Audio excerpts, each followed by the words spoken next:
Your company uses cloud storage for IT infrastructure and a virtual private network, a VPN, to ensure employees connect and move data securely. All set, right? Well, recent cyber threat intelligence reports emphatically say otherwise. A VPN is, after all, software.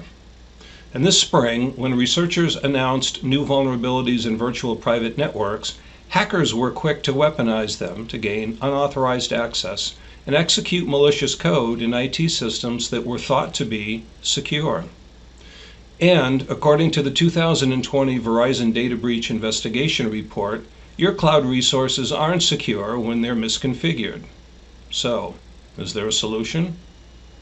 You bet. Today, Kyle and I are talking with our good friend Conan Song. Conan is a CISSP, a talented InfoSec professional, and co-founder of CITRIX IT Solutions, a trusted business partner and frequent collaborator in our cybersecurity consulting work.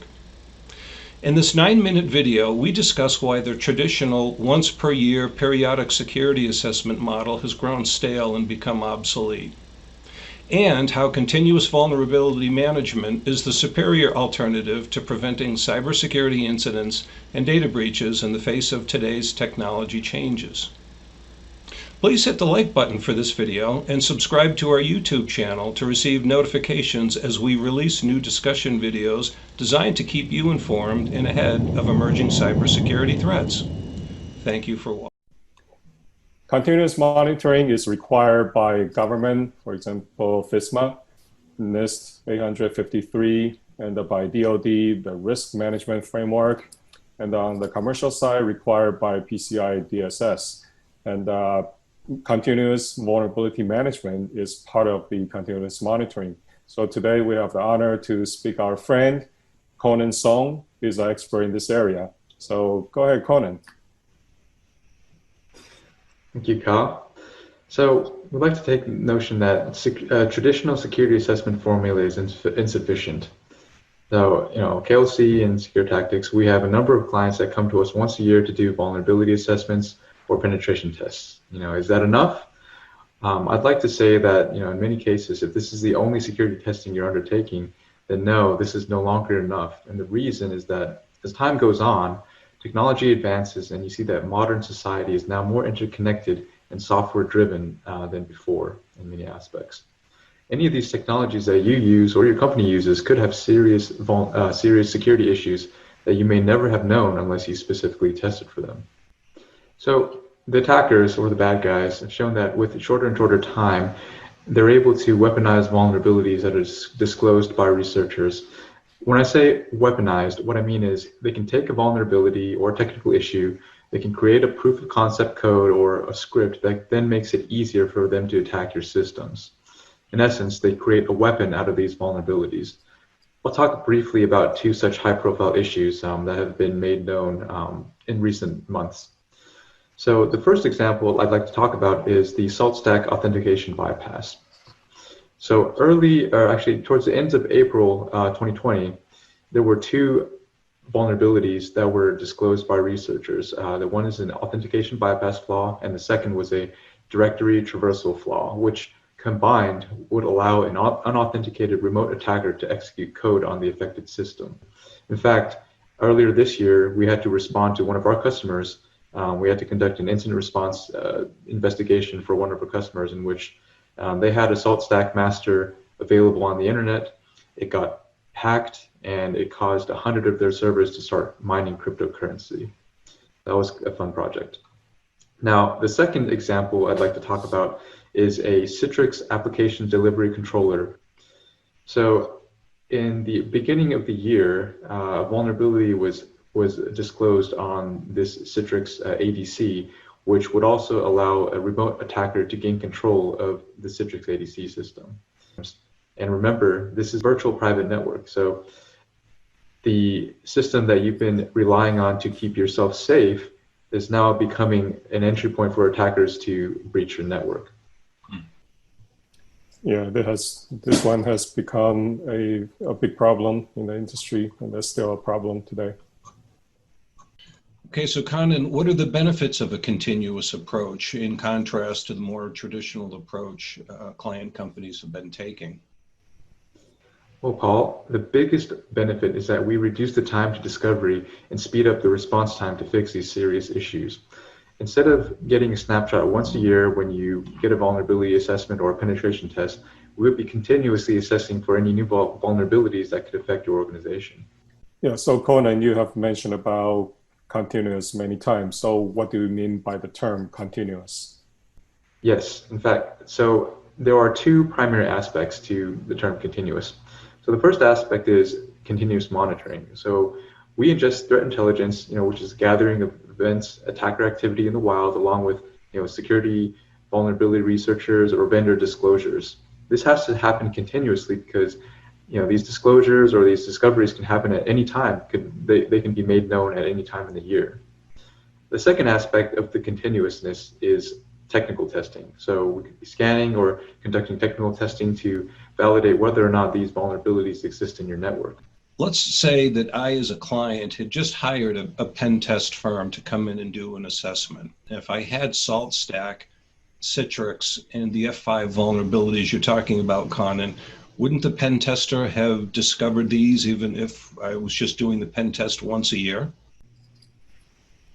So the answer to that question is definitely maybe.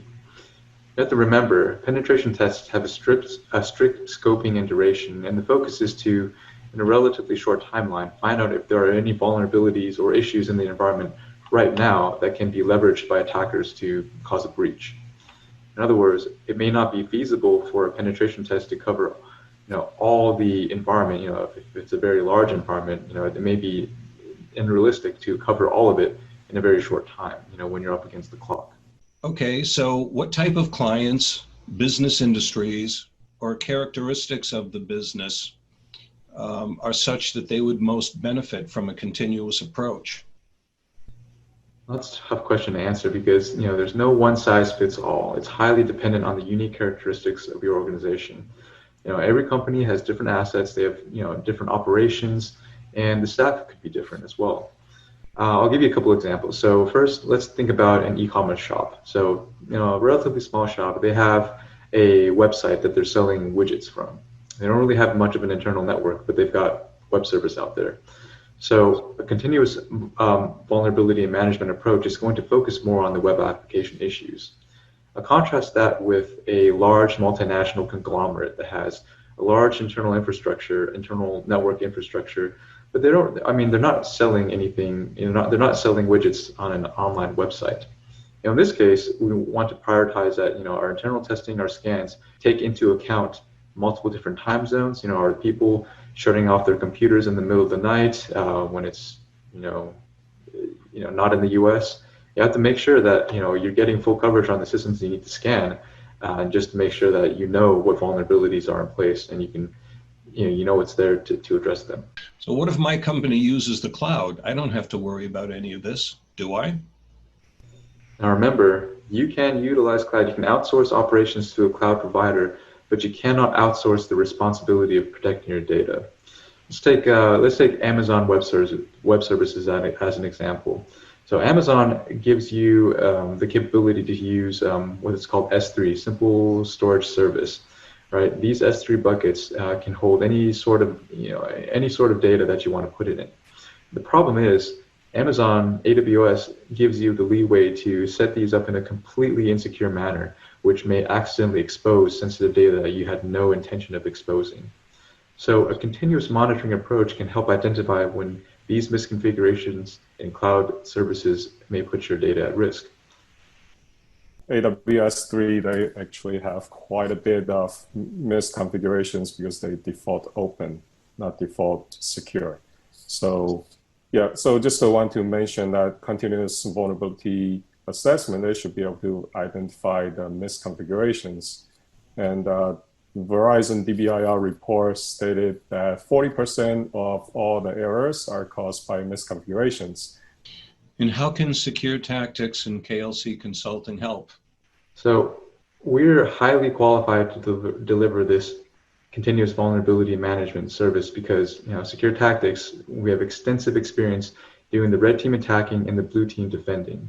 As consultants, we're able to bridge cross-industry expertise and apply that directly to your unique organization because when we're talking about a continuous vulnerability management approach, it has to be custom tailored to you and your company. We'll be working directly with your teams to prioritize and address whenever serious issues are identified. So how would the customer get notified of a vulnerability that could impact them?